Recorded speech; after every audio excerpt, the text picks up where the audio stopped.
cuqaasha waxgaradkooda iyada iyo dhalinyarada beesha galbeedka Burco ayaa maanta shir jiraayad ku qabtay hotel Nasiya ee magaalada Burco kuwaasi oo kaga hadlay arrimaha furashada urur siyaasadeedyada iyo dhaleecayn ballaaran ay u soo jeediyeen qaar ka tirsan waxgaradka iyo culimada Soomaaliland qaarkood oo ay tilmaameen inay dhawaanahanba si shakhsiyan u bartilmaameedsanayeen wasiirka arrimaha gudaha Soomaaliland Dr. Maxamed Cabdi Gaboose ugu horreyn waxa shirkani jiraayad ka hadlay Jaamac Sidiiq oo ku hadlayay afka dhalinyarada siyaasiyiinta beesha galbeedka Burco waxaanu tilmaamay inay ka xun yihiin beel ahaan inay dhawaanahanba jirtay dad isugu jira madax dhaqameed iyo culimooyin inay caadaysteen aflagaadooyin ay kula kacayaan wasiirka arrimaha gudaha Soomaaliland Dr. Maxamed Cabdi Gaboose isagoo sidoo kale Jaamac Sidiiq tilmaamay in aflagaadadani ay qayb weyn ka qaateen qaar ka tirsan warbaahinta Soomaaliland oo buunbuuniyay dadkaanu ka waaninaynaa in aan waxba la caayin laakiin haddii caayadu sii socoto waxaan u taaganay ninkii baanaayoo lagu fasax oo caayada iyada waanu bilaabanaynaa anaguna marka maanta waxaan leenahay dadka waa digniin baan soo jeedinaynaa madaxda yaan la iska caayin waxaan leeyahay media qaar baa caayada dadka duuba aan wanaagana duubin haddii saaka leeyahay wanaag bay ka sheekeynaa hebel baynu amaanayna qaar baan noo imanayno deemka baan diido naga maqan kuwaana waxaan leenahay nimanka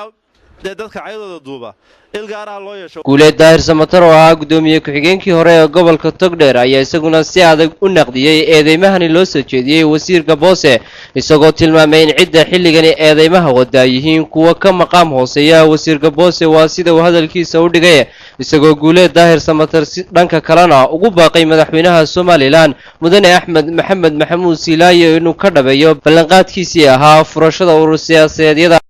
waxaan aad iyo aad uga tacsiidinayaa marka hore Soomaaliland ragga had iyo goor magacyada kala gaarka la baxa ee marka ay u arkaan wasaaradaha qaarkood inay danahoodii ama barnaamijyoodii ka waayaan aflagaadooyinka isla soo taaga raggaas oo kala ah mihnadihii ugu qiimaha badnaa dadka marka magacyadooda la tilmaamayo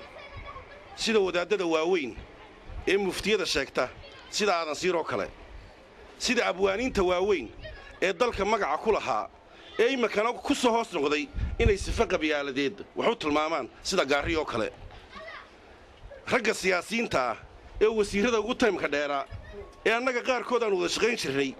ee markii xisbigayagiina laga helay ama shaqadii ay gabeen lagu garan waayay laga kaxeeyey inay maanta aflagaada isla soo tagaan shaaraciyada iyagoo aan filaayo inaan wax u qoondaysan ama waxay helayaanba aanay jirinba sida Ismaaciil oo kale ragga noocaasi wax aad u nasiib darro ah inagu isqolo kama inaan dhigin Ilaahay baa ka dhigay war anigu udub baan ahaa barasaab ku-xigeenkii gobolka Togdheer baan ahaa layma eriin xoog laygama kaxayn cod baa layga qaaday waana ku haneeyay aniga madaxweynahaygii Silaayo cirka kama imanay waxa dadku ku siiyeen wixii anagu aanu garan weynaanu diidnay haddaan nahay reer udub oo ahayd inaanu furabay ahayd ururada oo ugu dhawaaqno qof walba xaqiisa u sii deeyno way naga hoostay dadka kale iyaguna kulankani ka hadlay waxa kamid ahaa Beeldaaje Jaamac Garafcade Rashiid Faarax Caaqil Baashe Maxamed Axmed Maxamed Jaamac iyo dad kale oo badan dhamaantoodna waxa ay ku dheeraadeen sida ay u garab taagan yihiin wasiirka arrimaha gudaha Soomaaliland iyo xukuumadaba tababar baa loo sameeyaa oo 6 bilood oo tababar loo furaayo mar haday bateen horta in tababar loo furaaba sababtoo ah ninkii kursiga fuushanaa ay u gaan oo wixii ay tabanayaan u sheegaan way garan waayeen waxay garteen inay saxaafadda ka caayaan marka waxaan leenahay tababar loo furo dawladda Soomaaliland tababar u furto si ay borotokoolka u soo maraan oo madaxda qaabkii loola dhaqmayay ay u bartaan inaanay ahayn waa